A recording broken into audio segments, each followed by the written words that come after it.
भारतीय संस्कृति का प्राण गुरु और शिष्य का संबंध रहा है। इस गुरु शिष्य परंपरा ने ही इस देश को महामानवों तथा नर रत्नों से भर दिया है। इस आध्यात्मिक रिश्ते का नवीनीकरण गुरु पूर्णिमा पर्व पर होता है। गायत्री परिवार के परम पूज्य सद्गुरु पंडित श्रीराम शर्मा आचार्य की चेतना से और सघन रूप से जुड़ने हजारों शिष्य इस पर्व पर शांतिकुंज पधारे। आइए देखते हैं गुरु पूर्णिमा पर्व 2004 का ये विशेष कार्यक्रम। ओम अग्नेनाय सुपथाराय अस्मान् विश्वानि देववयुनानि विद्वान् युयोध्यस्मज्जुहुराणमेनो भूयिष्ठां ते नम उक्तिं विधेमम्। आज व्यास पूर्णिमा भी है। परम पूज्य गुरुदेव जिन्हें युग व्यास के रूप में सारी दुनिया स्वीकार करती है, उनकी अभ्यर्थना इस रूप में भी की जा रही है। ओम व्यासं व्यासकरं वंदे मुनिनारायण स्वयं यतः प्राप्त कृपा लोका मुक्ता कलिग्रहात्। नमः सर्वविदे तस्मै व्यासाय कविवेधसे चक्रे पुण्यं सरस्वत्या यो वर्षमिव भारतम्।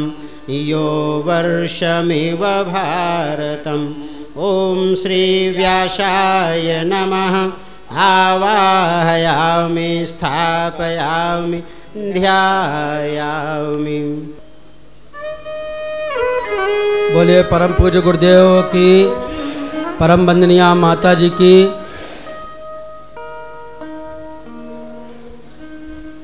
आइए आज इस विशिष्ट अनुशासन पर्व की ज्ञान मंच का यह आयोजन प्रारंभ हो रहा है। हे हंस वाहिनी माँ, हे श्रेष्ठ की विधाता। हे हंस वाहिनी माँ, हे श्रेष्ठ की विधाता। हे आदि शक्ति जननी, हे आदि शक्ति जननी,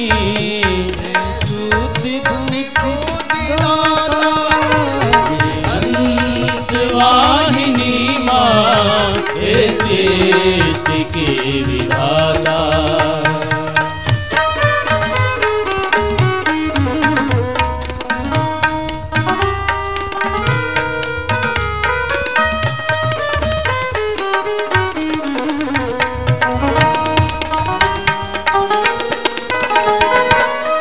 कर्ता विधाता भरता हर शंभु नाशकारे।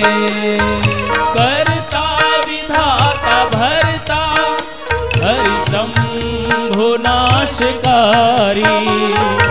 अनघे आजाद शत्रु अमिताभ कलाधारी।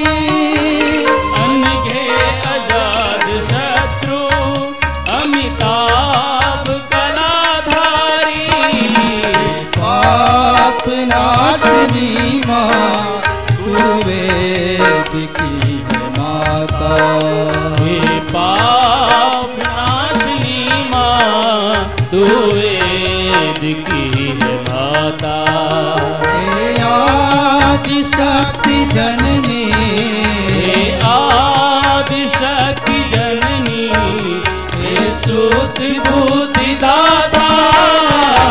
हे हंस वाहिनी माँ, हे श्रेष्ठ की विधाता।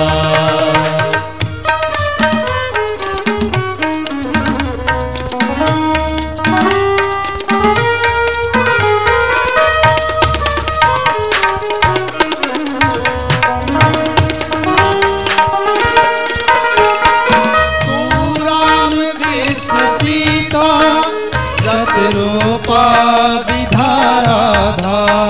तू राम कृष्ण सीता सतरूपा विधाराधार।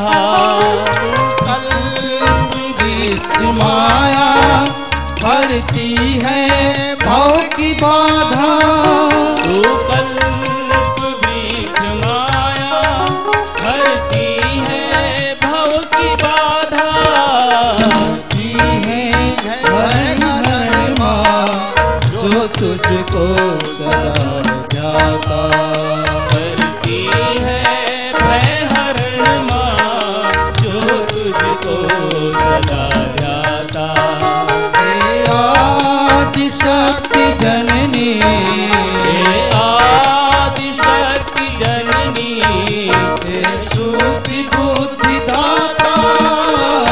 हे हंस वाहिनी माँ हे सृष्टि की विधाता।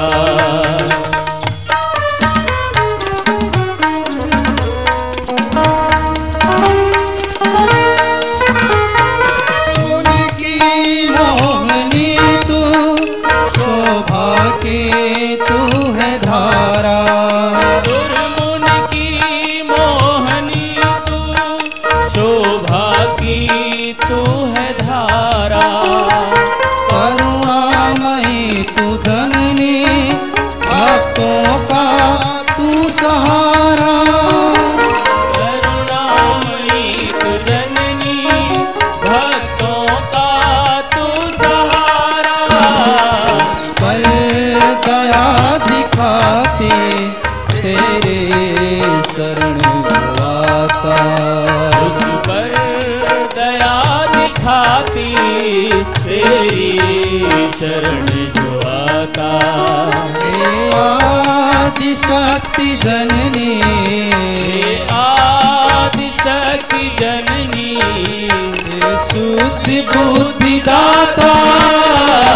हे हंस वाहिनी माँ हे सृष्टि की विधाता। हे हंस वाहिनी माँ हे सृष्टि की विधाता। हे हंस वाहिनी माँ हे सृष्टि की विधाता।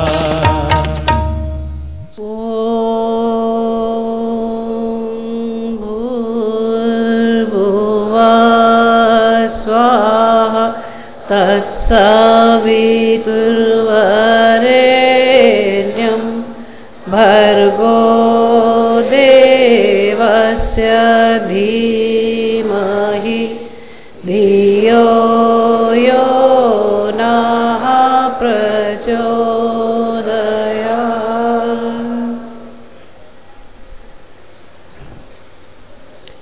परम पूज्य गुरुदेव और वंदनीय माता जी की सूक्ष्म उपस्थिति में विराजमान शक्ति स्वरूपा माताओं, बहनों और भाइयों, आज गुरु पूर्णिमा का पावन दिन, आत्म अनुशासन, आत्म विश्लेषण का दिन, ज्ञान की अभ्यर्थना का दिन। आज के दिन को व्यास पूर्णिमा का दिन कहा जाता है। एक घटना है पुरानी। व्यास जी ने इतना साहित्य लिखा जो बहुत ज़्यादा था। व्यास उस व्यक्ति को संज्ञा दी जाती है जो स्वयं सचरित्र हो, जिसकी वाणी और लेखनी में प्रेरणा का संचार होता रहता हो। व्यास जी वो थे जिनके अंदर ज्ञान का वो अक्षय भंडार था जिनमें इतने ज्ञान को लिखने की खुद में सामर्थ्य नहीं थी। उन्होंने भगवान गणपति से प्रार्थना की थी, भगवान आप मेरी सहायता करें। व्यास जी बोलते जाते थे, गणपति लिखते जाते थे। इतना अटूट साहित्य लिखने के बाद, सारे पुराण लिखने के बाद, महाभारत लिखने के बाद वेद व्यास जी का मन अशांत था। एक दिन सारे ज्ञान के भंडार को देखने के बाद उनकी आंख से आंसू ढुलक पड़े। सोचने लगे, इतना सारा ज्ञान, पता नहीं फिर भी मेरे मन में क्यों अशांति है। उन्होंने अपने गुरु नारद जी से मार्गदर्शन मांगा। गुरुवर, आप ही बताइए, सारे पुराण, वो पुराण जो वेद लोगों को समझ में नहीं आ रहे थे, वो सरल भाषा में कहानियों के माध्यम से वो ज्ञान का भंडार लोगों के सामने रखा। महाभारत, जो सारे पुराण एक और, महाभारत एक और, इतना सब लिखने के बाद भी मेरे मन में शांति क्यों नहीं। नारद जी कहने लगे, पुत्र, बिना भगवत भक्ति के शांति कहाँ संभव है, और बिना शांति के संतुष्टि कहाँ। वेद व्यास जी को समझ में आने लगा। उन्होंने कहा, आप कोई ऐसे ग्रंथ की रचना करें जो भक्ति से ओतप्रोत हो। इसके बाद कहा जाता है, उन्होंने श्रीमद् भागवत लिखी। और भागवत हम लोगों के लिए, सबके लिए पूजा के लिए प्रेरणा की एक ऐसी अटूट धारा है जिसके स्मरण मात्र से लोगों का कल्याण हो जाता है। इस संसार में 3 तरह की शक्तियाँ काम करती है। एक शक्ति है श्रम की शक्ति। जितने भी इस स्थूल धरातल पर उन्नति के साधन दिखाई पड़ते हैं, वो सब श्रम की शक्ति के माध्यम से दिखाई पड़ते हैं। और धन की शक्ति उसके साथ साथ चला करती है। जो श्रमशील होते हैं, लक्ष्मी उनका साथ दिया करती है। दूसरी शक्ति आती है विचारों की शक्ति, ज्ञान की शक्ति।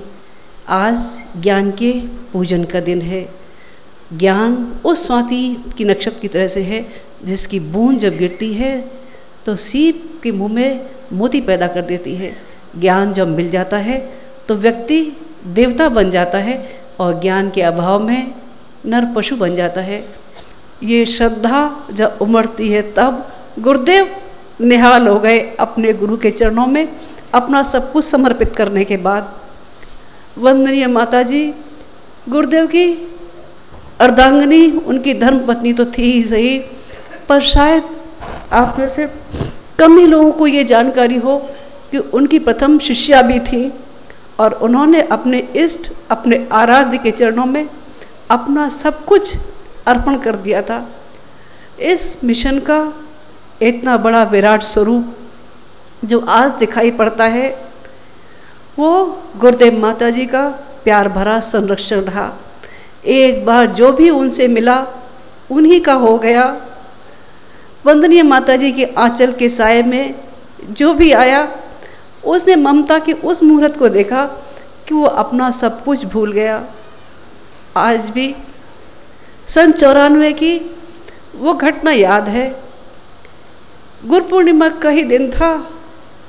एक दिन पहले वंदनीय माता जी यहाँ नहीं थी।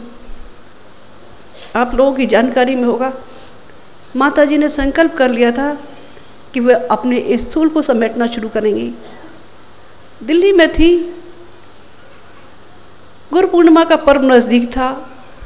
कहने लगी, बेटा मेरे बच्चे सब घर में आए होंगे, तुम घर जाओ, बच्चों से मेरी वेदना और मेरी मन की बात जरूर कह देना। मैंने पूछा, माता जी क्या कह दूं? माता जी कहने लगी, बच्चों से कहना, भले ही मेरा स्थूल आज मेरे बच्चों के पास नहीं है, लेकिन मेरा अंतःकरण मेरे बच्चों के पास है। इन शब्दों को कहते समय माता जी की उस पीड़ा को, उस वात्सल्य को मैंने प्रत्यक्ष देखा है। मैं साक्षी हूँ इस बात की कि वो पीड़ा, वो माँ का अंतःकरण ठीक वैसा ही था जिसकी छाती में दूध भरा हो और बच्चा उसके पास न हो। माँ की आंख से ढुलकते हुए आंसू कह रहे थे, मैंने अपने बच्चों को बहुत प्यार किया है।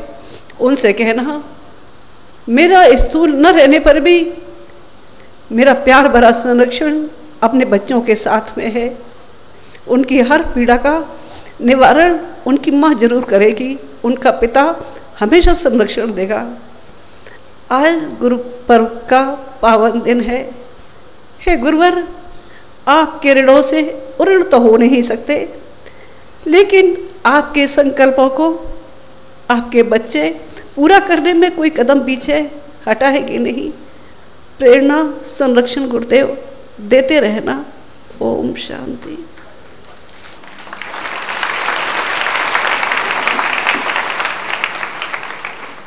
गुरु पर्व है हमारे शिष्यत्व की कसौटी। गुरु पर्व है हमारे शिष्यत्व की कसौटी। गुरु के लिए समर्पण के तत्व की कसौटी। गुरु के लिए समर्पण के तत्व की कसौटी। गुरु पर्व है हमारे शिष्यत्व की कसौटी। गुरु पर्व है हमारे शिष्यत्व की कसौटी।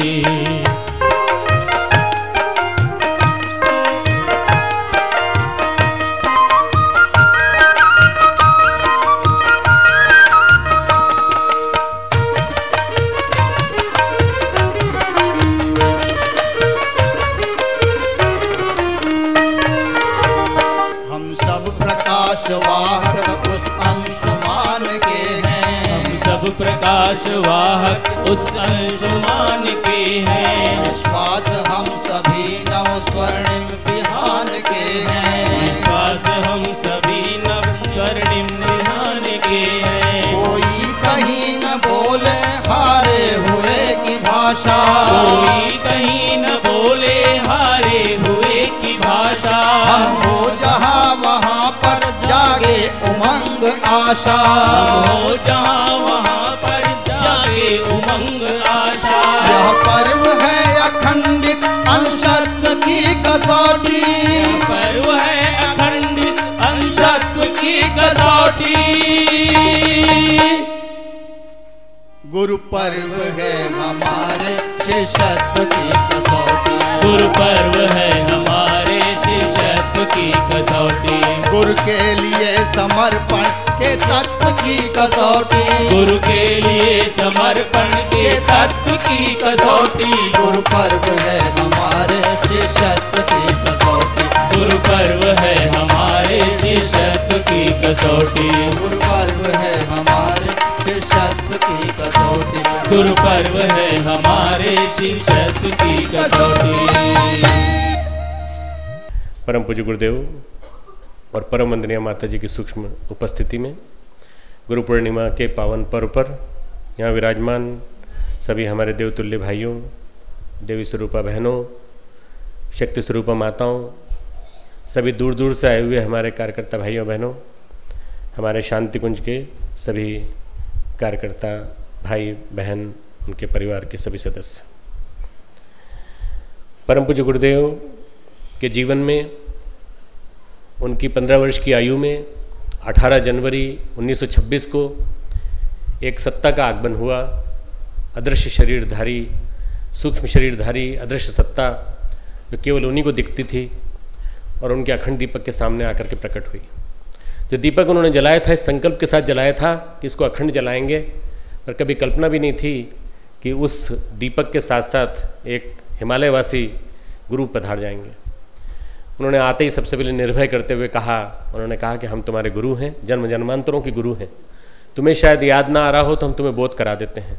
कई जन्मों की झांकियाँ दिखाईं और कई जन्मों की झांकियाँ करने के बाद, पिछले 3 जन्मों का स्वरूप देखने के बाद, कबीर, समर्थ गुरु रामदास, रामकृष्ण परमहंस का स्वरूप देखने के बाद उनको बोध कराया कि तुम कौन हो, किस लिए इस धरती पर आए हो, और सही अर्थों में इस कलयुग को सतयुग में बदलने का जो पूरा का पूरा श्रेय है वो तुम्ही को मिलने वाला है। गायत्री को बंधनों से मुक्त कराने का श्रेय तुम्ही को मिलने वाला है और तुम्हें केवल निमित्त मात्र बनना है। हम तुम्हें मार्गदर्शन करते रहेंगे और सारा का सारा मार्गदर्शन हिमालय से होगा। हिमालय की ऋषि सत्ताएं तुम्हें मार्गदर्शन देंगी। समय समय पे तुम्हें हिमालय बुलाया जाएगा, तुम हिमालय आना और वहाँ आकर के सारा का सारा मार्गदर्शन लेते रहना। कब आना है ये हम तुम्हें बताते रहेंगे। 15 वर्ष का बालक इससे ज़्यादा और क्या कह सकता था। उसने अपने दोनों हाथ जोड़े और एक ही बात कही कि आपने कहा है सो आपकी बात तो विश्वास है, समर्पण सो समर्पण। आज से अपना आपा सब कुछ आपको समर्पित कर दिया। अब जैसा आप कहेंगे वैसा मैं चलूँगा। जैसे ही आपके दिशा निर्देश होंगे वैसा मेरा हर कदम होगा। कभी भी इधर उधर नहीं जाऊंगा मैं, कभी भी मेरे गलत दिशा में कदम नहीं जाएंगे। मेरा हर कदम आपके बताए हुए मार्गदर्शन के अनुसार चलेगा। समर्पण का वो दिन, वसंत पंचमी का दिन, 18 जनवरी 1926 का दिन ऐसा ऐतिहासिक दिन बन गया मित्रों कि इस मिशन का जन्मदिन बन गया। गायत्री परिवार का जन्मदिन अगर आपसे कोई पूछे कि गायत्री परिवार का जन्मदिन कौन सा है, तो वसंत पंचमी 1926। गायत्री परिवार की आयु कितनी है, तो आपको बतानी है 78 वर्ष की आयु है, बढ़ती चली जा रही है। हमारे गुरुदेव सशरीर नहीं है, पर गुरुदेव ने जिस समय स्थापित किया उस समय उनकी आयु 15 वर्ष की थी और ये 78 वर्ष का मिशन बढ़ता चला जा रहा है। करोड़ों व्यक्तियों देश विदेश में इसका विस्तार होता चला जा रहा है।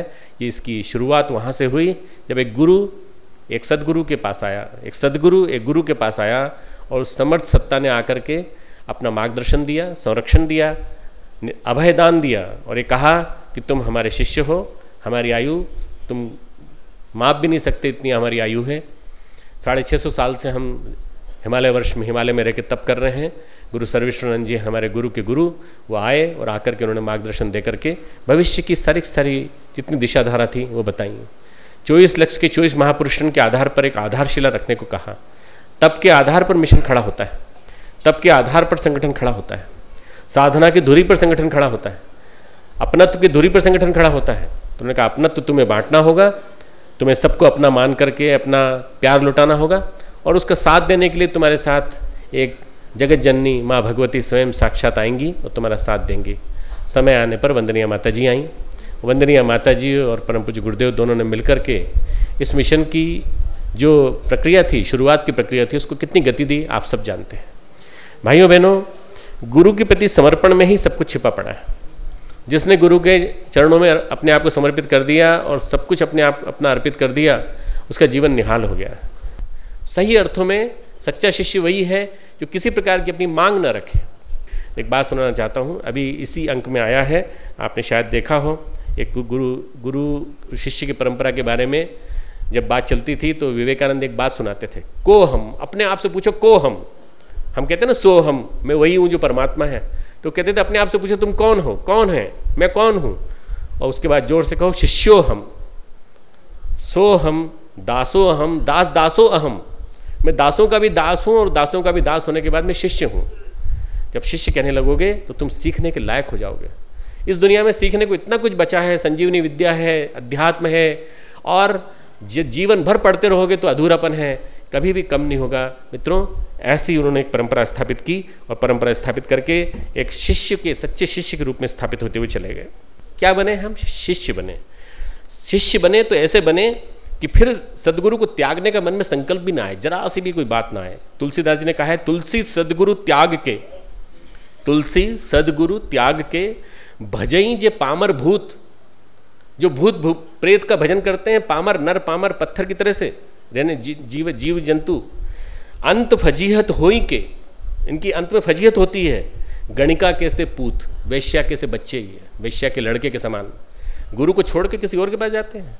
आप अपना काम करते चले जाएं, गुरु के ज्ञान को बांटते चले जाएं, और गुरु के ज्ञान को बांटने वाला चिकित्सक ऐसा होता है जो वास्तव में ब्राह्मण और चिकित्सक की तरह से जगह जगह जाता है और गुरु के ज्ञान को बांट करके गुरु के अनुदानों का पात्र बनता है। हम सब गुरु के अनुदानों के पात्र पा चुके हैं, इसलिए हम सबके ऊपर उनका कर्जा चढ़ा है। उस कर्जे को उतारने के लिए हमारे ऊपर एक दायित्व बनता है कि हमें गुरु के लिए कुछ करना है। We are suppose to do something, और वो क्या करें हम, वो हमें करना है गुरु के हमारे ऊपर चढ़े हुए कर्जों को उतारने के लिए हमें गुरुदेव के कार्य को जन जन तक पहुंचाना है। अखंड ज्योति पत्रिका ब्रह्म वर्चस्व का प्रतिपादन है। अखंड ज्योति पत्रिका ब्रह्म वर्चस्व शोध संस्थान के निष्कर्षों का प्रतिपादन है। जीवन जीने की कला के निष्कर्ष सारे के सारे, और इन सब के ऊपर हम लोग अगले दिनों 2 सेमिनार करने जा रहे हैं। एक सेमिनार हम करेंगे दिल्ली में, एक सेमिनार हम करेंगे शांति कुंज में। इसी वर्ष देव संस्कृति विश्वविद्यालय और ब्रह्मोच्च शोध संस्थान दोनों मिलकर के इस सेमिनार को संपादित करेंगे। एक कंपेंडियम वॉल्यूम, पूरा एक समन्वित शोध निष्कर्ष का एक वॉल्यूम हम प्रकाशित करने जा रहे हैं कि हमारे शोध निष्कर्ष क्या हैं, किस तरह से हजारों लाखों ऐसे व्यक्ति हैं भारत में जिनको नींद नहीं आती, उनको नींद लाने का सूत्र इस पत्रिका के माध्यम से मिला है, इस ब्रह्मचर्य शोध संस्थान के निष्कर्षों से मिला है। यज्ञ विज्ञान से कैसे विभिन्न प्रकार की बीमारियों को ठीक किया जा सकता है। ट्यूबरकुलोसिस आज मल्टी ड्रग रेजिस्टेंट ड्रग के बावजूद भी ठीक नहीं हो रही है, क्योंकि MDR मल्टी ड्रग रेजिस्टेंस हो गया, डेवलप हो गया, तो अब कैसे ठीक होगी? अब एक ही मात्र चिकित्सा पद्धति है और वो है एयर रूट से लेना पड़ेगा, एरोसॉल रूट से लेना पड़ेगा। आप लोग जान के बड़ी प्रसन्नता होगी भाइयों बहनों कि हमारी इस शोध को हमारे यहाँ से रहने वाली एक बच्ची ने हमारे अंदर में PhD कर रही है, अभी उसको अवार्ड नहीं हुई है, और उस लड़की के लिखे हुए शोध पत्र को अमेरिका की पत्रिका ने छापा और अमेरिका की पत्रिका ने कह दिया यज्ञोपैथी से ट्यूबरकुलोसिस ठीक की जा सकती है। ये बच्ची कहती है और ये डॉक्टर कहता है जो उनके साथ बैठा हुआ है, और एक रजनी जोशी कहती हैं। उस पत्रिका के वॉल्यूम्स की इतनी मांग है अमेरिका में कि ढेर सारे डॉक्टर्स उसको मांग रहे हैं और कहते हैं कि हमको यज्ञोपैथी जाननी है। यज्ञोपैथी क्या है? यज्ञोपैथी कुछ नहीं है, हर अमेरिकन, हर ब्रिटिश, हर मरीज अपने घर में यज्ञ करना चालू कर देंगे। आने वाले 5 वर्षों में करना चालू कर दे तो आश्चर्य मत करिएगा। यज्ञ से चिकित्सा संभव है, यज्ञ से चिकित्सा संभव है। परम पूज्य गुरुदेव ने कहा यज्ञोपैथी के माध्यम से हम यज्ञ को ऐसा एस्टेब्लिश कर देंगे कि इसके माध्यम से समूह चिकित्सा, लोग, ढेर सारे लोग, ब्लड प्रेशर का मरीज सप्ताह में एक बार यज्ञ करे, 7 दिन तक स्वस्थ रहे। बस इस तरह से एक ट्रीटमेंट का बना देंगे स्वरूप, क्योंकि ये टॉक्सिक है, ये एलोपैथी टॉक्सिक है। आने वाले दिनों में आध्यात्मिक मनुष्य चिकित्सा का स्वरूप बनेगा। आने वाले दिनों में साइकोथेरेपी का जो स्वरूप हमारे यहाँ डेवलप हुआ है यूनिवर्सिटी में वो बनेगा, प्राकृतिक चिकित्सा बनेगी, योग विज्ञान बनेगा और यज्ञ विज्ञान, ये सब मिलजुल करके एक इंटीग्रेटेड एक इस प्रकार से सिस्टम बनेगा जिससे कि आदमी स्वस्थ हो जाएगा। सबको कहते हैं ना सबको स्वास्थ्य, ये एलोपैथी से देंगे क्या? जिस एलोपैथी से हम पढ़े उसी एलोपैथी को हम गाली देते हैं और हम कहते हैं इस एलोपैथी से ठीक नहीं होंगे। सामयिक उपचार के रूप में ठीक है, सर्जरी के रूप में ठीक है, जहाँ जरूरत पर ठीक है, पर इसको आगे चल के पोषण करना हो तो आपको उपचार यज्ञ का ही करना पड़ेगा, वनौषधियों का ही करना पड़ेगा, योग का ही करना पड़ेगा। मित्रों, ये देव संस्कृति विश्वविद्यालय आने वाले दिनों में ब्रह्मचर्य शोध संस्थान का एक संस्करण है, परिष्कृत संस्करण है। देव संस्कृति विश्वविद्यालय के छात्र, ब्रह्मचर्य शोध संस्थान के वैज्ञानिक, ये लोग मिलजुल करके जब चारों तरफ फैलाएंगे तो आप देखिए कि 25वें साल से जो क्रांति चालू होगी, आने वाले 7 साल में ये सारे भारत के बुद्धिजीवियों को एक मंच के नीचे ला के इकट्ठा कर देगी, सारे भारत के मनीषा को एक मंच के नीचे ला के इकट्ठा कर देगी और सारे की सारी शोध प्रक्रिया को एक मंच के नीचे लाने का हमारा मन है। परम पूज्य गुरुदेव की आज से 7 वर्ष बाद शताब्दी वर्ष का समय आ रहा है, 2011 से 2012। 1 वर्ष तक हम सारे विश्व में कार्यक्रम मनाएंगे। 1 वर्ष के समापन पर हम यहाँ पर एक विराट आयोजन करने जा रहे हैं जिसमें कि ऋषिकेश, हरिद्वार और रुड़की और देहरादून सब एक हो जाएंगे। एक विराट पूरा का पूरा आयोजन, बहुत बड़ा आयोजन करने का मन है 2011 के अंत में, 2012 की बिगिनिंग में। और उस आयोजन के माध्यम से हम सारे भारत को, सारे विश्व को बता देना चाहते हैं कि जगत गुरु के रूप में परम पूज्य गुरुदेव आए थे। हम उनको पहचान नहीं पाए, परंतु 100 वर्ष हो गए हैं। आइए हम सब उनको पहचानें, उनकी महिमा को जन जन तक पहुंचाएं। आज गुरु पूर्णिमा पर एक ही व्रत लें कि इन 7 वर्षों में हमारा मिशन इतनी गति करे, हम अपने जोन्स के माध्यम से इतना विस्तार करें, हम अपने क्षेत्र से ऊंचा उभर करके अपने आप को भारत स्तर पर प्रतिष्ठित करें। ब्रह्म यानी योग, वर्चस्व यानी तप, योग और तप का योग यह हमारे जीवन में स्थापित हो जाए तो वैज्ञानिक अध्यात्मवाद हमारे जीवन में स्थापित हो जाएगा। आप भले किसान हो, आप भले कोई भी हो, पर हमारे कार्यकर्ता हैं, गुरुदेव के शिष्य हैं, तो आप ब्रह्मवर्चस्व संपन्न हैं और ब्रह्मवर्चस्व आपके जीवन में निखरता हुआ दिखाई पड़ना चाहिए। साधनों को परम पूज्य गुरुदेव के निमित्त निकालने की आपके मन में चाह पैदा होनी चाहिए और आज से ही निकालने की चाह पैदा होनी चाहिए। ये गुरु पूर्णिमा का पर्व अनुशासन का पर्व है। आइए आज एक शपथ लें, आने वाले 7 वर्षों में हम सबका तप गुरुदेव के तप के साथ मिलकर के उस 24 लाख की 24 महापुरुषों का सारा का सारा फिक्स डिपॉजिट का इंटरेस्ट हमारे साथ जुड़ जाए और हमें उसका अनुदान मिले। खूब खूब मंगल कामना, खूब खूब आपके जीवन में गुरु सत्ता के अनुदान उतरे और जितने अनुदान उतरे उतना ही देने की कामना मन में उतरे। आपका शिष्यत्व की एक ही कसौटी है आज कि आपने कितना देने का मन में सोचा, कितना आपने ब्रह्मवर्चस्व के विस्तार की बात सोची, कितना आपने युग चेतना के विस्तार की बात सोची। युग चेतना विस्तार वर्ष में ढेरों काम होने हैं। इस वर्ष ढेरों पुस्तकें प्रकाशित नहीं होने जा रही हैं, ढेरों साहित्य नया प्रकाशित होने जा रहा है। आप और हम सब मिलकर यदि काम करेंगे तो ये काम बढ़ता ही चला जाएगा। खूब खूब मंगल काम। शिक्षा के साथ जब आदर्शों के संकल्प जुड़ जाते हैं तो वह विद्या बन जाती है। विद्या व्यक्ति को धर्म और मोक्ष की प्राप्ति कराती है। अर्थ और काम पट्टी की शिक्षा के साथ धर्म और मोक्ष प्रदान करने वाली विद्या का समन्वय अनिवार्य है। इसी उद्देश्य के लिए स्थापित देव संस्कृति विश्वविद्यालय में इन दोनों का समन्वय किया जा रहा है।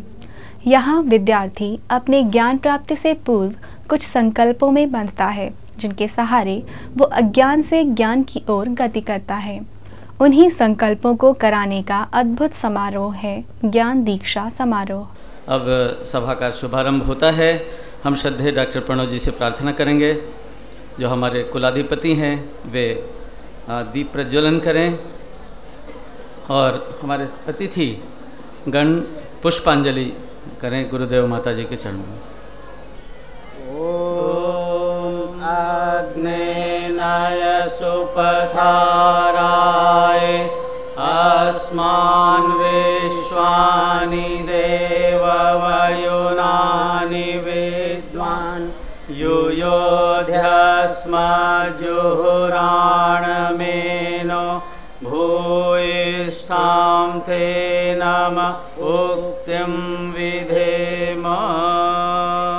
ओम गुरुर्ब्रह्मा गुरुर्विष्णु गुरुरेव महेश्वर गुरु साक्षात् परब्रह्म तस्मै श्री गुरुवे नमः। समर्थ शक्ति संपन्न आचार्य युग ऋषि एवं संस्कृति के उन्नायक हमारे परम पूज्य गुरुदेव और वंदनीय जी माता जी के आश्रम में, जिसे हम गुरुकुल कहते हैं और कहा जाता है, गुरु आश्रम में उनके समीप यदि रहे तो माना जाना चाहिए कि यह गुरुकुल है। ऐसे गुरुकुल में आज ज्ञान दीक्षा समारोह संपन्न हो रहा है। ये विश्वविद्यालय का जो ये समारोह संपन्न हो रहा है, सबके मन में उत्कंठा होगी, प्रश्न होगा, यह विश्वविद्यालय क्या है, इस विश्वविद्यालय की विशेषता क्या है, इस विश्वविद्यालय को किस रूप में जाना और समझा जाना चाहिए। इसका उत्तर बड़ा कठिन है, बहुत लंबे स्वरूप में जाना पड़ेगा। छोटे से स्वरूप में हम सिर्फ इतना ही कहना चाहते हैं, हमारे पूज्य गुरुदेव की यह तपोस्थली, उनके तप का ये प्रभाव, हिमालय के ऋषि मुनि उनके तप का ये प्रभाव, देवी देवताओं की अनुकंपा कृपा, ये इसका फल है। संभवतः उनके द्वारा सोची समझी गई स्कीम कि ये पूर्णाहुति के रूप में इस विश्वविद्यालय का शुभारंभ है। शिक्षा के क्षेत्र में मूल्यपरक शिक्षा का विस्तार, स्वास्थ्य के क्षेत्र में साइकोथेरापी, योग थेरापी, यज्ञ थेरापी, बहुत तरह के ऐसे थेरापी की शुरुआत, जहाँ से वैकल्पिक चिकित्सा पद्धति कुछ इस रूप में निकली, योग, यज्ञ, आयुर्वेद, नेचुरोपैथ, इसको कंबाइन करके ये समझा जाने लगा है कि आने वाले समय में किसी भी रोग का उपचार ऐसे वैकल्पिक चिकित्सा पद्धति से होना संभव है। पूज्यवर की ये इच्छा रही कि आने वाले समय में ऐसी वैकल्पिक चिकित्सा पद्धति का विस्तार हो जो जनमानस के लिए सुलभ हो और बहुत ही आसान तरीके से हर प्रकार के रोगों का निवारण जिससे किया जा सके। ऐसी चिकित्सा पद्धति स्वास्थ्य संकाय के अधीन कार्यरत है। हमें बताते हुए प्रसन्नता है कि जहां एक और हम साइकोथेरापी की बात में आगे बढ़े हैं, कई प्रकार के ऐसे उदाहरण हमारे सामने आए हैं जो मानने के लिए बाध्य करते हैं कि साइकोथेरापी के एरिया में बहुत अच्छे रिसर्च और बहुत अच्छे काम और बहुत अच्छी विधि व्यवस्थाओं की व्यवस्था हम कर पाएंगे और दुनिया को एक नई राह हम दिखा पाएंगे। ऐसा ही योग थेरापी के क्षेत्र में हमने कदम बढ़ाया है। स्वावलंबन के क्षेत्र में हम लोगों ने जो कुछ भी किया है और जो करने की बात हमने सोची है वो सिर्फ इतना है, cow based enterprises, eco friendly enterprises, organic based farming, ये सब कुछ ऐसी चीज़ें हमारे यहाँ होने जा रही हैं जिसके आधार पर एक नए स्वावलंबन की पद्धति, ग्रामीण स्वावलंबन की पद्धति का विकास कर पूरे देश को एक नए मॉडल देने की सोच है। साधना, जिसे हम जीवन देवता की साधना आराधना कहते हैं, जिसे हमारे पूज्यवर ने जीवन देवता की साधना कही, हम इसे आर्ट ऑफ लिविंग के रूप में, साइंटिफिक स्पिरिचुअलिटी के रूप में जानते हैं। मॉडुलस प्रोग्राम के द्वारा पूरे विश्व को हम नई दिशा देने जा रहे हैं, जिसके द्वारा हम ये बताना चाहते हैं कि जीवन देवता की साधना कैसे की जाए और इस छोटे से जीवन को अमूल्य जीवन के रूप में कैसे देखा जाए और महत्वपूर्ण उपलब्धियां इस छोटे से जीवन में कैसे हासिल की जाएं।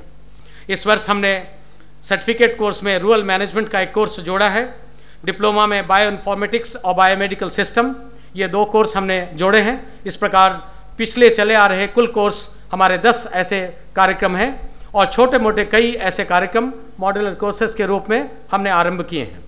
मैं अपनी बात यह कह के समाप्त करता हूँ कि यह गर्व का दिन है हम सब के लिए कि दीक्षा आरंभ संस्कार में हम सभी सम्मिलित हैं। ओम शांति। मंच पर आसीन अतिथिगण, भाइयों बहनों एवं बच्चियों, आज ज्ञान दीक्षा का समारोह है। वास्तविकता में ज्ञान ये ऋषियों की देन है। ज्ञान किसको कहते हैं?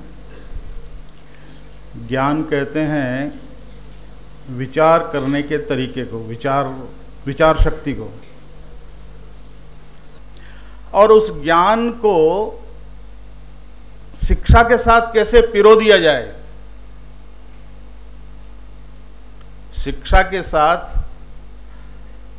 ज्ञान किस तरह से चला जाए, हमारी संस्कृति किसी तरह से चली जाए, यह अधिकार केवल ऋषि तंत्र को था। आज का समाधान है ऋषि तंत्र। आपके सोचने का तरीका, जो साधन आपके पास हैं, उस साधनों का सही इस्तेमाल हम कैसे कर लें, और उसके अंदर, उस पारिवारिकता के अंदर गुरुदेव ने इस ऋषि भूमि से गायत्री परिवार नाम रखा है, और गुरुदेव ने शांति कुंज भट्टी तैयार की है। उसी की परिणति देव संस्कृति विश्वविद्यालय है, और यह विद्यालय अब सारी दुनिया में फैलने के लिए व्याकुल है। देवत्व को हृदयंगम करने के लिए, देवत्व का जन जन में संचार करने के लिए देव संस्कृति विश्वविद्यालय संकल्पबद्ध है। आज उसी देव संस्कृति विश्वविद्यालय के ज्ञान दीक्षा का शुभारंभ हो रहा है। सभी छात्र हाथ जोड़ लें, जल के सिंचन के साथ भावना करेंगे, हमारा शरीर धुल रहा है, आचरण पवित्र हो रहा है, हमारा मन धुल रहा है, भावनाएं पवित्र हो रही हैं, हमारा अंदर बाहर से हम पवित्र होते चले जा रहे हैं, समग्र व्यक्तित्व हमारा पवित्र हो रहा है। मंत्र के साथ ऊपर सिंचन करें। ओम पवित्रता मम मनः काय अंतःकरणेषु संविशेत्। ओम पवित्रता नः सन्मार्गं नयेत्। ओम पवित्रता नः महत्तां प्रयच्छतु। ओम पवित्रता नः शांतिं प्रददातु। दोनों हाथ जोड़कर सिर झुकाकर अनंत रूपों में विद्यमान उस परमात्म चेतना को नमन वंदन करें, जिसका सानिध्य हमें निरंतर प्राप्त है। आगे भी ये क्रम बना रहे, हम निकटता से उस चेतना से जुड़ सकें, इस भाव से।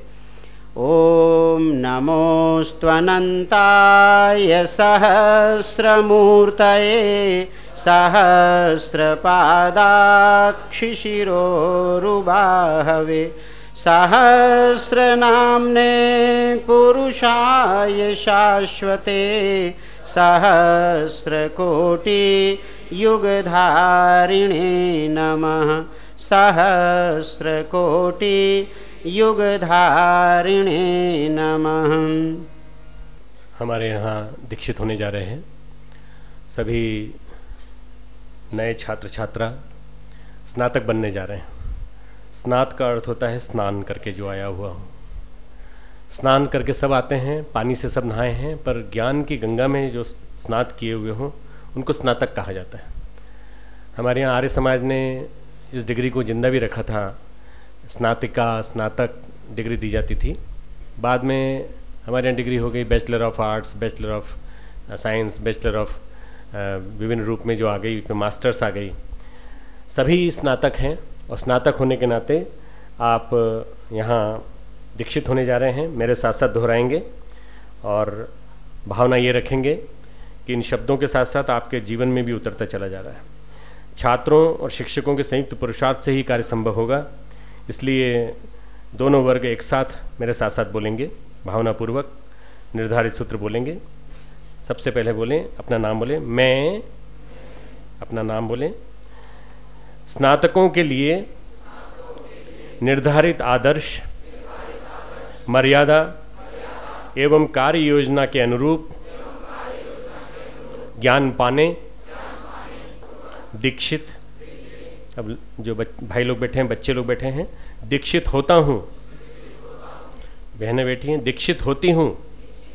हमारे साथ साथ बोलेंगे ओम सहना भवतु सहनौ भुनक्तु सहवीर्यम करवावहि तेजस्विनाव धीतमस्तु माँ विद्विषावहि। इसके बाद जो अगला क्रम है वो है हम दोनों का यश एक साथ बढ़े। हमारा भी, हमारे शिक्षक का, हमारी शिक्षिका का यश लौकिक होता है, पढ़ने की प्रक्रिया से, सम्यक साधना से बढ़ेगा। इस यश को हम एक साथ बढ़ाएं। बोलिए हमारे साथ साथ ओम सहनो यशः। जो अगला क्रम है वो है ब्रह्मवर्चस। यश लौकिक होता है तो ब्रह्मवर्चस जो होता है वो अलौकिक होता है, वो आध्यात्मिक साधना से बढ़ता है। जो आप लोग यहाँ रह करके 24 घंटे की साधना करेंगे उसमें हो सकता है 8 घंटे पढ़ाई हो, 16 घंटे आध्यात्मिक साधना हो, तो वो आध्यात्मिक साधना आपके साथ साथ चलेगी। क्योंकि ये विश्वविद्यालय अन्य विश्वविद्यालयों, विश्वविद्यालयों की तरह से नहीं है जो केवल शिक्षा पढ़ाकर छोड़ देता हो, जिसका संकेत आदरणीय गौरीशंकर जी ने किया था कि विद्या और शिक्षा का समन्वित स्वरूप यहाँ पढ़ाया जाता है। यह आध्यात्मिक साधना हमारे जीवन में आए, इस भाव के साथ आपको ये बोलना है ओम सहनौ ब्रह्मवर्चसम। ब्रह्मवर्चस का अर्थ होता है आत्मबल। हमारा आत्मबल भी बढ़े और हमारे जीवन में ये वर्चस, ये तप स्थापित हो। ओम नमोस्तवन्ताय सहस्त्रमूर्तये सहस्रपादाक्षिशिरोरुवावे सहस्रनाम्ने पुरुषाय शाश्वते सहस्रकोटि युगधारिणे नमः सहस्रकोटि युगधारिणे नमः। परम पूज्य गुरुदेव, परमन्या माता जी, ऋषि सत्ताएं, हिमालयवासी, सभी आपके आचार्यगण और सभी बड़े जितने यहाँ पर मौजूद हैं, आपके इस संकल्प को पूरा करने में आपको शक्ति दें, साहस दें, संकल्प दें। ओम से। आज का दिन मुझे बहुत भाग्य मानता हूँ। 2-3 चीज़ें। फर्स्ट, गंगा के तट में, पवित्र गंगा के तट में ये पवित्र दिन, आज गुरु पूर्णिमा के बाद तीसरा दिन, बहुत उचित दिन है आज। और इस देवभूमि में, इस देव शांति कुंज में आपके सामने आने के लिए मैं बहुत भाग्य मानता हूँ। आज वो पढ़े हैं, आप पढ़े हैं, इसमें पूरा संस्कार का विशेष रूप में लिखा है। जो आपने पढ़े हैं, सुने हैं, ये वेद का एसेंस, उपनिषद का वाक्य है। इसमें से एक वाक्य हम सुनने से, समझने से बहुत हमारा आत्मा शांति हो जाएगा। आपने बता रहे थे ओम भूर्भुवस्वः तत्सवितुर्वरेण्यं भर्गो देवस्य धीमहि। दैट्स हाउ इन 1000 वी से गायत्री मंत्र स्वरम। ओम भूर्भुवस्वः तत्सवितुर्वरेण्यं भर्गो देवस्य धीमहि धियो यो न प्रचोदयात्।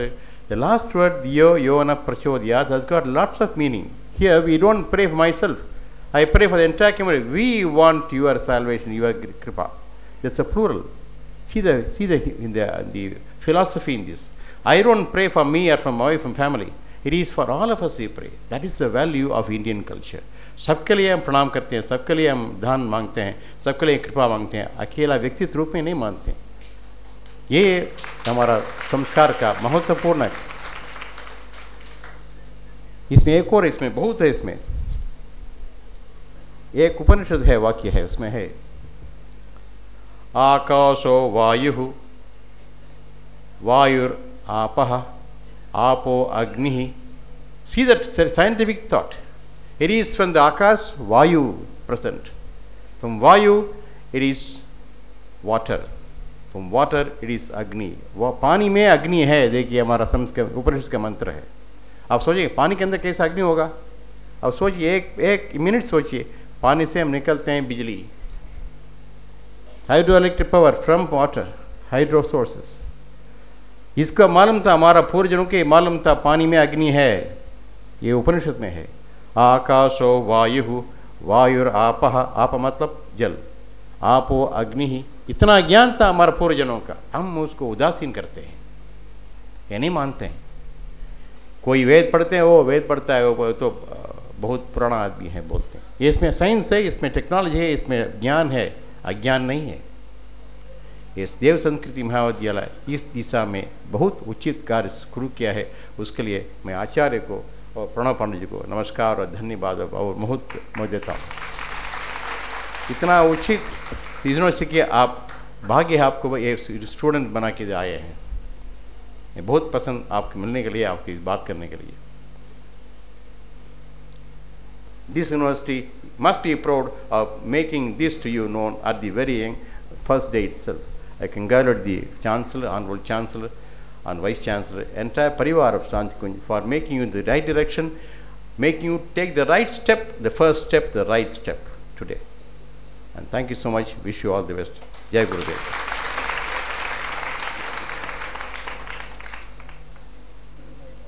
आज मुझे बड़ी खुशी हो रही है कि मैं इस ज्ञान दीक्षा समारोह में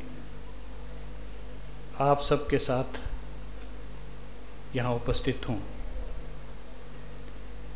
इसलिए नहीं कि एक महज एक फॉर्मेलिटी के रूप में कह रहा हूँ, मैं इसलिए कह रहा हूँ कि इस परिवार के साथ मेरा काफ़ी पुराना संबंध रहा है। शायद इस हाल में जितने आप बैठे हैं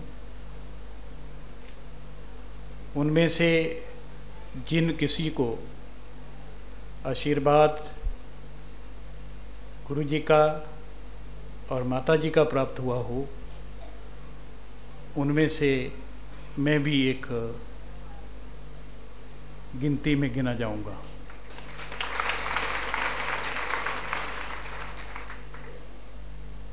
मैं क्योंकि कृषि से जुड़ा हूँ, खेती भारत की रीढ़ की हड्डी है, और ये भी ज़रूर कहूँगा कि खेती के क्षेत्र में जितना विकास भारत ने किया है,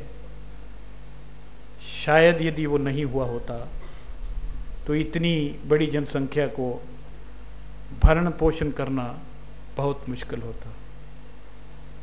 आज हम इस स्थिति में आ गए हैं कि अपने खाने के लिए नहीं परंतु दूसरे देशों को निर्यात करने के लिए भी अनाज पैदा कर सकते हैं। तो उसके साथ साथ कई समस्याएं जुड़ी हैं। अभी कुलाधिपति जी से बात हो रही थी कि कृषि के साथ ऐसी चीज़ें जुड़ी हैं जो आपके विश्वविद्यालय के साथ काफ़ी मिलजुल करके काम किया जा सकता है। आजकल श्रद्धा है कि ऑर्गेनिक फार्मिंग की तरफ जोर दिया जाए और किस तरह से उसमें ये विश्वविद्यालय और हमारा विश्वविद्यालय इकट्ठे मिलकर के काम कर सकते हैं। ये एक अच्छा सम्मिश्रण होगा, प्रक्रिया है, दोनों के लिए लाभकारी सिद्ध हो सकती है। कुछ ऐसे शोध के क्षेत्र हैं जिनको मिलजुल करके वैज्ञानिक धरातल पर लगाया जा सकता है। मेरा प्रयास रहेगा कि हम सब इस ओर यदि इकट्ठा कदम उठाएंगे तो शायद बहुत प्रभावी रूप में हम नई जानकारी लोगों को दे पाएंगे। इस समय देश और प्रदेश में, क्योंकि आप जानते हैं कि इसको आजकल कहते हैं नॉलेज सोसाइटी, इसका आजकल की जो सोसाइटी है नॉलेज ज्ञान, और ये भी होड़ लगी है कि जो ज्ञान विज्ञान और विचारधारा ये भी प्रोप्राइटरी होने जा रही है। हम माने या ना माने प्रोप्राइटरी आइटम्स के बारे में बात होती है, तो उस दशा और दिशा में जो हमारी पुरानी जानकारी है उसका कैसे संरक्षण हो और किस तरह से हम उसको वैज्ञानिक रूप दे करके उसे आगे बढ़ा सकें और संसार की सेवा कर सकें। एक ये पहलू भी है। आजकल बहुत सारे कार्यक्रम चले हैं कि किस तरह से ट्रेडिशनल विजडम को, जो लोगों की आम जो ज्ञान है, उसको संकलित करें, उसको इकट्ठा करें, इकट्ठा करके उसको टेस्ट करें, वेरीफाई करें, वैलिडेट करें, वैलिडेट करके जो अच्छे हैं उनको आगे लाएं। प्रक्रिया वही है जो आप और हम करते हैं, जो रिसर्च आप करते हैं, हम करते हैं, धारणा वही है, परंतु इन सूत्रधारों के माध्यम से और इस परिवार से जुड़ करके आप शायद उन चीज़ों को और प्रभावी रूप से इकट्ठा कर सकते हैं। मैं इन्हीं शब्दों के साथ इन नए युवक युवताओं को और सभी जो पुराने बच्चे हैं उनको अपनी तरफ से और अपने विश्वविद्यालय की तरफ से बहुत बहुत बधाई और शुभकामनाएं देता हूँ। धन्यवाद। गायत्री मंत्र एक साथ। ओम भूर्भुवः स्वाहा तत्सवितुर्वरेण्यं भर्गो देवस्य धीमहि धियो यो नः प्रचोदयात्। परम पूज्य गुरुदेव और परम वंदनीय माता जी की सूक्ष्म उपस्थिति में, देवी स्वरूपा बहनों, शक्ति स्वरूपा माताओं, देवतुल्य भाइयों, सारे के सारे हमारे इस ज्ञान दीक्षा समारोह का जो मूल है कि अगर बिगिनिंग है तो एंड होगा, अगर बिगिनिंग नहीं है तो एंड नहीं होगा। अथ होगा तो इति होगी, अगर अथ नहीं है तो इति नहीं होगी। शुरुआत होगी तो इति होगी, समाप्त होगा। इसलिए सारे विश्वविद्यालयों को आने वाले समय में, भारत के सारे विश्वविद्यालयों को इस दीक्षारंभ संस्कार को अडॉप्ट कर लेना चाहिए। शिक्षा व्यक्ति को परिस्थितियों से जूझना सिखाती है और विद्या आदमी को मनस्थिति से जूझना सिखाती है। हम अगर मनस्थिति को ठीक कर लेंगे तो परिस्थिति हर जगह जाके ठीक कर लेंगे। इमर्सन ने कहा था कि मुझे तुम नरक में भेज दो तो मैं अपने लिए स्वर्ग बना लूंगा, मेरे मन के बलबूते। मेरा मनोबल इतना प्रचंड होगा कि मैं नरक में भी स्वर्ग बना लूंगा। मनस्थिति से जो जूझे, मनस्थिति को जो ठीक करे वो विद्या, और परिस्थिति को जो ठीक करे वो शिक्षा। पश्चिम ने एक हमें साइंस दी। पश्चिम ने कहा कि नहीं, हम लोगों को परिस्थिति ठीक करना चाहिए, मन के बारे में नहीं सोचना चाहिए। तो आप देखिए कि आज stress, depression, anxiety, neurosis, phobias, जितने प्रकार की भी मनोवैज्ञानिक बीमारियां हो सकती हैं, सारी सारी बीमारियां हो रही हैं। इनका उपचार केवल एक ही है, भारतीय संस्कृति। यदि हम भारतीय संस्कृति को उसी तरह से फैलाएंगे जैसे किसी ज़माने में तक्षशिला, नालंदा, वल्लभी, विक्रमशिला, औदंतपुरी, मिथिला, नदिया, काशी विश्वविद्यालय किसी ज़माने में हमारे थे और शिक्षा और विद्या का समन्वित प्रचार करते थे। हम लोग मनु की संतान कहे जाते हैं, इसलिए मानव कहे जाते हैं। पेरिस में मनु की मूर्ति बनी हुई है और पेरिस में मैं देख के आया हूँ, मनु की मूर्ति के नीचे लिखा है first law giver of the world, विश्व का सबसे पहला कानून देने वाला व्यक्ति। अब first law giver of the world के नाम पर हम लोगों को मनुवादी ठहरा दिया जाता है। हमको बोल दिया जाता है मनुवादी हैं, और हम कौन हैं? हम मनुवादी के अगेंस्ट हैं। ऐसी अगर बात कही जाएगी तो क्या होगा, आप क्या कहेंगे? वाशिंगटन लाइब्रेरी में ब्रह्मा जी की मूर्ति है और ब्रह्मा जी का स्टेचू बना हुआ है, और एक और का मुझे याद नहीं आ रहा ऋषि का नाम है। इन दो के साथ बिगिनिंग होती है, बड़ी जो वहाँ की नेशनल लाइब्रेरी है उसकी शुरुआत होती है। हमारे पास इतना कुछ वैभव है, इसके बाद भी हम पश्चिम की नकल करते हैं और बार बार ये कहते हैं कि पश्चिम बहुत अच्छा है। पश्चिम लौट लौट के भारत की ओर आ रहा है और लौट करके भारत की ओर आकर के हमसे पूछता है कि हमारे पास क्या है, हमसे लेना चाहता है, हमसे योग सीखना चाहता है, हमसे यज्ञ के बारे में जानना चाहता है, हमसे जानना चाहता है कि आपके पास ऐसा कौन सा है ज्ञान जिससे आप इतने खुश रहते हैं। मुझे ऐसा लगता है कि हमारे गढ़वाल के दो भाग हैं, कुमायूं के रास्ते पे बैठे हैं गौतम साहब और गढ़वाल के रास्ते पे बैठे हैं हमारे नटराजन जी, और इन दोनों के बीच में बैठे हैं हम, क्योंकि हरिद्वार है, हरिद्वार है, और यहाँ बैठे हैं तो हिमालय से जो चेतना जाएगी वो सारे विश्व में फैलेगी। तो उत्तरांचल को लीड लेनी है आने वाले दिनों में, और उत्तरांचल को लीड लेकर के भारतीय संस्कृति के गौरव को सारे विश्व भर में फैलाने के लिए अपने इन कार्यकर्ताओं को, छात्रों छात्राओं को यूज करना है। आपके विश्वविद्यालय के छात्र छात्राओं को भी हम चाहते हैं कि ऐसे ही बना दें जैसे हमारे विश्वविद्यालय के छात्र छात्रा हैं। हम आने वाले दिनों में छात्रों को अपने पैरों पे खड़ा कर सकें, छात्राओं को अपने पैरों पे खड़ा कर सकें। मित्रों, जैसे जैसे श्रेष्ठ मानव आचरण करते हैं वैसे वैसे अन्य लोग भी पालन करते हैं। यद्यदा चरति श्रेष्ठः तत् देवे तुरजनः स यत् प्रमाणम कुरुते लोकः तद अनुवर्तते। जैसे जैसे हमारे आचार्यगण पालन करते हैं, जैसे हमने कहा आचार्य लोग आप भी पालन करेंगे तो आपके शिष्य लोग पालन करेंगे। अगर आप आचार्य जीवन में नहीं उतार रहा है तो शिष्य कैसे उतारेगा? इसलिए आचार्य बनना है तो आचरण में उतारना पड़ेगा। और आचरण में उतारने वाला कौन था? हमारा भारत जगत गुरु था। जगत गुरु है तो जगत गुरु बनेगा, फिर से बनेगा। क्यों बनेगा? क्योंकि इसने सीख लिया है कि हम अपने आचरण में उतारने वाले ढेरों आचार्य अब तैयार करें। परम पूज्य गुरुदेव पंडित श्री राम शर्मा आचार्य जी ने जीवन में उतारा। कई लोग पूछते हैं कि आपने किसी आचार्य को देखा है क्या? आज के जीवन में कोई आचार्य नहीं दिखाई पड़ता।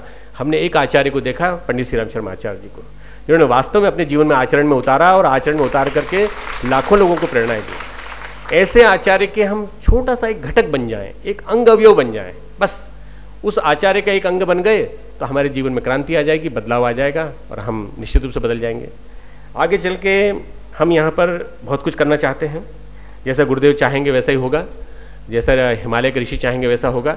हमारा मन है कि हम यहाँ विज्ञान और अध्यात्म के समन्वय को साथ लेकर के कुछ ऐसा स्थापित करें जिससे कि यहाँ से जाने वाला छात्र जहाँ भी जाए वहाँ अपनी बात को कहे तो वैज्ञानिक ढंग से सुनने वाला भी सुने और आध्यात्मिक ढंग से सुनने वाला भी सुने। हमारा देश दूसरों को बांटने के लिए बना है, बाजार बनने के लिए नहीं है, परिवार है। और सारे विश्व को परिवार बनाने के लिए है। सारे विश्व को जब परिवार बनाएगा, सारा विश्व एक वसुधा, एक संस्कृति का परिवार, सांस्कृतिक परिवार बनकर सारे विश्व का मार्गदर्शन करने की स्थिति में आ जाएगा। आने वाले 15 वर्ष इसके साक्षी होंगे कि 15 वर्ष के अंदर आप देखिएगा देव संस्कृति विश्वविद्यालय अपने 1000 से ज़्यादा डिस्टेंस सेंटर, अपने खुद के सेंटर, हमारे बाकी और अन्य सेंटर्स के माध्यम से भारत में और इतने ही सेंटर सारे विश्व में जहां हम खोलने जा रहे हैं आने वाले 10 वर्षों के अंदर, सारे विश्व में हम भारतीय संस्कृति का प्रकाश फैला देंगे और भारत को जगत गुरु पुनः बना करके रहेंगे। इस दीक्षारंभ संस्कार के माध्यम से आज हम एक शुरुआत कर रहे हैं एक नए सेशन की। हम इनको पढ़ाएंगे भी, हम इनको अच्छी तरह से पढ़वे को फल, पढ़ने का फल जितना है उससे ज़्यादा क्या है, कई गुना फल जो है वो मनन करने का है। तो पढ़वे से ज़्यादा मनन करना, मनन से ज़्यादा निधिध्यासन करना। हम यदि मनन करेंगे, उसमें स्थित होने की कोशिश करेंगे तो निश्चित रूप से हम आगे बढ़ेंगे इंशाअल्लाह।